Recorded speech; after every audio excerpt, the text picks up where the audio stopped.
जय हिंद एवरीवन, स्वागत है आपका अविनेशन ट्रिपल वन के एक नए एपिसोड में, जहां आपके लिए लेकर आते हैं इंडियन डिफेंस की प्रमुख अपडेट्स को। सबसे पहले तो चैनल को सब्सक्राइब करना मत भूलिएगा। आज के अपनी अपडेट की हम शुरुआत करने वाले हैं इंडियन आर्मी को लेकर आई एक बड़ी अपडेट से। इंडियन आर्मी इस समय अपने लॉजिस्टिकल कैपेबिलिटीज को मॉडर्नाइज करने का हर संभव प्रयास कर रही है और इसके मद्देनजर एक रिक्वेस्ट फॉर इन्फॉर्मेशन उनके तरफ से इशू करी गई है, जहां पर उन्होंने लॉजिस्टिक ड्रोन्स की खरीद की इच्छा व्यक्त करी है।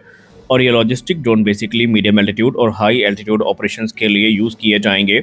और आरएफआई में कहा गया है कि वो ड्रोन जो कि सर्विसेज क्वालिटी रिक्वायरमेंट्स को पूरा करते हैं और हमारी जो प्रोक्योरमेंट कैटेगरी है उसके अंतर्गत आते हैं, उनको आइडेंटिफाई किया जाएगा।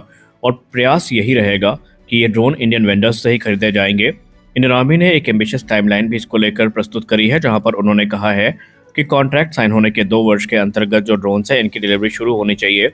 और यहाँ पर मेक इन इंडिया इनिशिएटिव और आत्मनिर्भर भारत प्रोग्राम को मद्देनजर रखते हुए इनकी जो लोकल मैन्युफैक्चरिंग है उसको सुनिश्चित किया जाएगा। अब आरएफआई में क्लियर है कि भारतीय थल सेना इस समय अपने जो लॉजिस्टिकल चैलेंजेस है उनको ड्रोन के माध्यम से कम करने का प्रयास कर रही है। हमारी अगली बड़ी अपडेट भी भारतीय थल सेना को लेकर आ रही है। भारतीय थल सेना और मिनिस्ट्री ऑफ डिफेंस की तरफ से एक और रिक्वेस्ट फॉर इन्फॉर्मेशन इशू करी गई है और ये रिक्वेस्ट फॉर इन्फॉर्मेशन है BM-21 ग्रैड को लेकर के, जो कि 122 mm के multi barrel rocket launcher system है। इस आरएफआई में यहाँ पर आइडेंटिफाई किया गया है कि इस समय BM-21 ग्रैड के लिए जो नए अम्यूनिशंस हैं इनके खरीद की बात की गई है आरएफआई में। और इसके मद्देनज़र भारतीय थल सेना अपने जो माउंटेनियस टेरेन है और जो डेजर्ट टेरेन है वहाँ पर स्ट्राइक कैपेबिलिटी को मजबूत करेगी। दरअसल ये जो नए एम्यूनिशन हैं ये विशेष होंगे और ये आर्टिलरी टास्क को पूरा करने की जिम्मेदारी का निर्वहन करेंगे। और इसके लिए बाकायदा भारतीय थल सेना जो ओरिजिनल इक्विपमेंट मैन्युफैक्चरर है और ऑथराइज इंडियन वेंडर्स हैं इनके तरफ गई है, जहां पर इस क्रिटिकल प्रोजेक्ट को पूरा करने में वो अपना सहयोग देंगे। अब BM-21 ग्रैड की बात करें तो ये सोवियत ओरिजिन का एक multi barrel rocket launcher system है, जो कि काफ़ी लंबे समय तक भारतीय थल सेना की जो आर्टिलरी रेजिमेंट है उसकी बैकबोन रहा था। और ये अपनी रैपिड सॉल्वो कैपेबिलिटीज़ के लिए भी जाने जाते हैं। और इनके लिए अब जो नए एमुनिशन है इनकी खरीद की प्रक्रिया शुरू हो चुकी है। जैसा कि आप सबको पता है कि इस समय भारतीय थल सेना के जो टैंक रेजिमेंट है इनके लिए भी कुछ बड़े निर्णय लिए गए हैं। एक तरफ जहां T-90 भीष्म को लेकर आपने सुना होगा कि 1350 हॉर्स पावर का जो इंजन है वो इनके लिए आइडेंटिफाई किया गया है, जो कि इनकी कैपेबिलिटी को काफ़ी बूस्ट देगा। लेकिन जो इंडिजिनस मेन बैटल टैंक्स हैं इनके लिए अब जो इंडिजिनस इंजन है इसको लेकर डिबेट शुरू हुई है, जहां पर ये अब भारत का कॉन्फिडेंस ही आप कह लीजिए कि भारत का जो डेट्रैन इंजन है या डेट्रैन इंजन है जो कि 1500 हॉर्स पावर का इंजन है बेसिकली, जो अंडर डेवलपमेंट है defence research and development organisation के द्वारा। इसको लेकर रक्षा विशेषज्ञों ने ये कहा है कि आने वाले भविष्य में जो हम इंपोर्टेड इंजन पर डिपेंडेंसी अपनी रखे हुए हैं इसको पूरी तरीके से ख़त्म करने में ये इंजन हमारी मदद करेंगे। और चाहे अर्जुन मेन बैटल टैंक्स हो या फ्यूचर रेडी कॉम्बैट व्हीकल हो, अब इसमें जो इंपोर्टेड इंजन हैं कोशिश यही की जाएगी इनका यूज़ ना किया जाए। और उसके लिए जो डेट्रैन 1500 इंजन है इन पर ही हम डिपेंडेंट होने वाले हैं। इसके लिए जो डेवलपमेंट फेज़ है वो ऑलरेडी शुरू हो चुका है और ये इंजन रिकॉर्ड समय में तैयार किए जाने का दावा किया जा रहा है। आपको याद होगा कुछ दिन पहले डिफेंस न्यूज़ के वीडियो में हमने आपसे कहा था कि फ्रेंच मीडिया में ये डिबेट काफ़ी ज़्यादा सर्कुलेट की गई थी कि भारत का जो ट्विन इंजन डिग बेस फाइटर है ये पूरी तरीके से राफेल की कॉपी है और इसको लेकर बहुत ज़्यादा भारत की आलोचना वहाँ पर की गई थी। लेकिन एरोनॉटिकल डेवलपमेंट एजेंसी ने फाइनली क्लियर कर दिया है कि ये सारे दावे निराधार हैं। उन्होंने कहा कि ट्विन इंजन डिग बेस फाइटर एक कैनार्ड डेल्टा विंग कॉन्फ़िगरेशन को प्रदर्शित करता है, जो कि ट्विन इंजन कॉन्फ़िगरेशन में हमें देखने को मिलता है। और भले ही इसकी रिजेम्बलेंस आपको डसाल्ट एविएशन के राफेल फाइटर से देखने को मिलती हो, लेकिन ये पूरी तरीके से एक अलग फाइटर एयरक्राफ्ट है जो कि इंडियन नेवी की रिक्वायरमेंट को ध्यान में रखकर बनाया गया है। एरोनॉटिकल डेवलपमेंट एजेंसी के एक अधिकारी ने मीडिया से बात करते हुए ये कहा कि यहाँ पर जो क्लेम किए जा रहे हैं डिज़ाइन प्रोसेस को लेकर के, इसमें आपको समझना होगा कि TDF में कुछ डिस्टिंक्ट फीचर भी हमें देखने को मिलते हैं, जैसे कि diverterless supersonic inlet, wing folding mechanism और इसका जो एक भारी 26 टन का मैक्सिमम टेक ऑफ वेट है, ये इसे अपने फ्रेंच काउंटर पार्ट से पूरी तरीके से अलग करता है। दरअसल डिबेट का आधार ये है कि क्रिटिक्स इस समय क्लेम कर रहे हैं कि भारत ने पहले 36 राफेल फाइटर्स को फ्रांस से खरीदा और फिर एडिशनल 26 राफेल को लेकर डील जो है वो फाइनलाइज की जा रही है।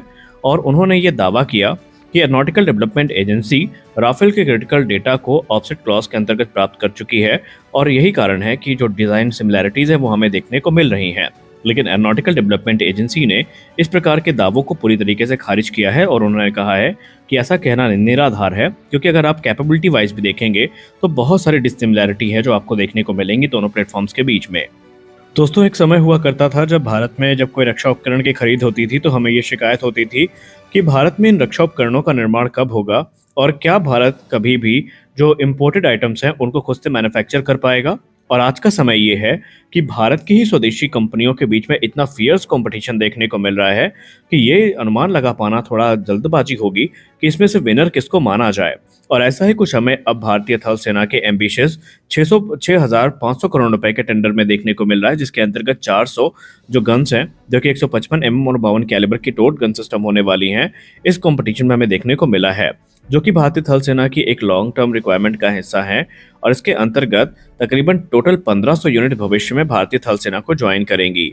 लेकिन यहाँ पर अब जो कंपटीशन है वो फियर्स होता जा रहा है।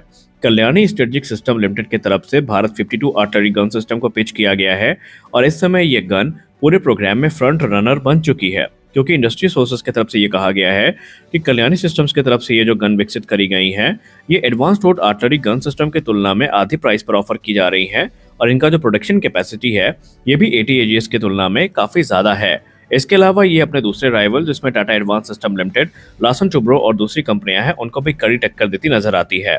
भारत 52 की बात करें तो ये 155 और 52 कैलिबर की टोर हाउइट्जर है, जो कि 42 किलोमीटर की रेंज के साथ आती है और इसका वजन 15 टन से भी कम है और इसीलिए इसको प्रबल दावेदार के तौर पर देखा जा रहा है। हम सब जानते हैं कि भारतीय वायुसेना की तरफ से जो विजन 2047 है वो सामने रखा गया है, जिसके अंतर्गत वो बड़ी संख्या में जो फाइटर जेट्स हैं वो अक्वायर करना चाहते हैं। लेकिन हमने आपको ये भी बताया था कि सिर्फ फाइटर जेट एक्वायर करने से काम नहीं चलेगा, बल्कि हमें संबंधित फोर्स मल्टीप्लायर्स की तरफ भी देखना पड़ेगा, जिसमें मिड एरियल रिफ्यूलर और ट्रांसपोर्ट एयरक्राफ्ट भी शामिल है।